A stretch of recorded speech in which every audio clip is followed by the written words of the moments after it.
Hi, Mr. Robin by Alvin Tresselt. Pictures by Robert Duvoisin. Hi, Mr. Robin. Through the long cold months of winter the land had slept. Now the little boy was tired of ice and snow and frosty days. It was time for spring, but spring didn't come. The bare branches whistled in an icy wind. Snow still covered the brown fields, and the sparrows huddled in corners to keep warm. "When will spring come?" asked the little boy. "When you see crocuses blooming all over the grass," his mother told him, scattering crumbs for the winter birds. But the grass was brown and the ground was frozen. "When will spring come?" he asked his grandfather. "When the peach tree blooms again," said the old man, and he knocked his pipe against the tree trunk, but all the boy could see were the sharp bare branches until, high on the top of the tree, he spied a robin. "Hi, Mr. Robin!" cried the boy. "When will spring come?" "It's here, it's here!" sang the robin, then flew away. But that night it snowed again, and the boy woke to a white world once more. After breakfast he saw the robin swinging on a piece of suet that hung from the peach tree. "Now, Mr. Robin, where is the spring?" he demanded. "Use your eyes, sang the bird, and he flicked his tail as he flew off to the woods. The little boy followed, and there by the brook he found the first pussy willows pushing out of their shiny brown shells. But the brook was frozen, and the snow lay on the ground. Still, spring didn't come. The days stayed cold and rainy, and everyone was out of sorts. The little boy grew more restless, and he teased the cat. His mother scolded him for tracking mud on her clean kitchen floor, and his grandfather complained about a stiff back. "Sometimes I think we never will have any spring," said the little boy crossly as he put away his coat and rubbers. Only the robin seemed happy as he flew from tree to tree singing, "Wait and see, wait and see."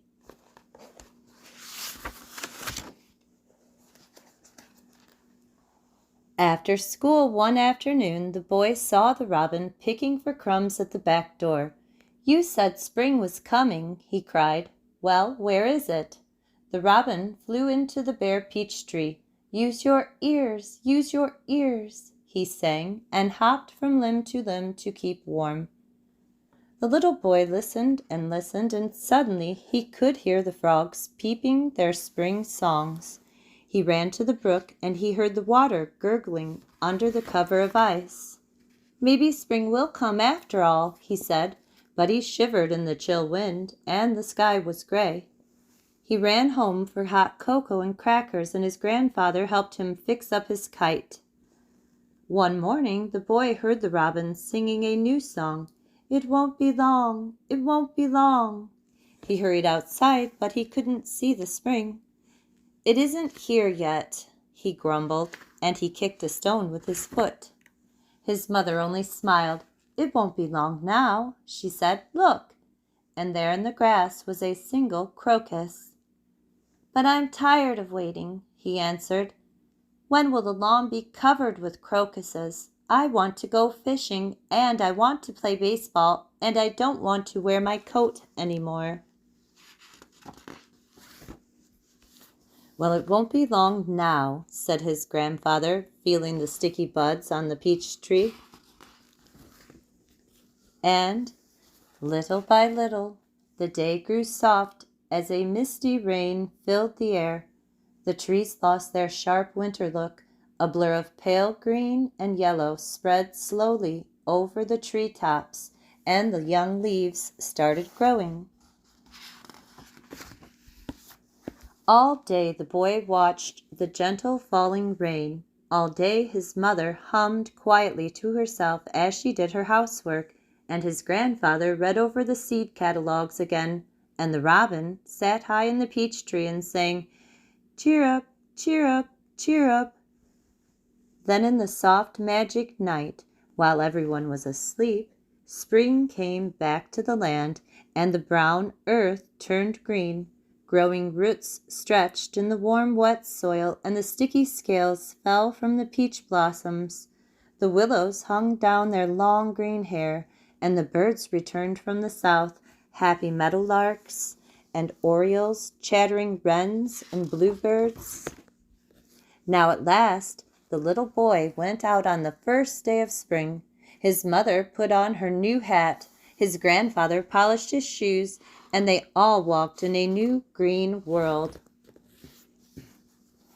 "That peach tree makes a pretty sight when it's all in bloom," said the old man. "And I don't know where I've seen so many crocuses," exclaimed his mother. But the little boy was too excited to keep still on such a beautiful day.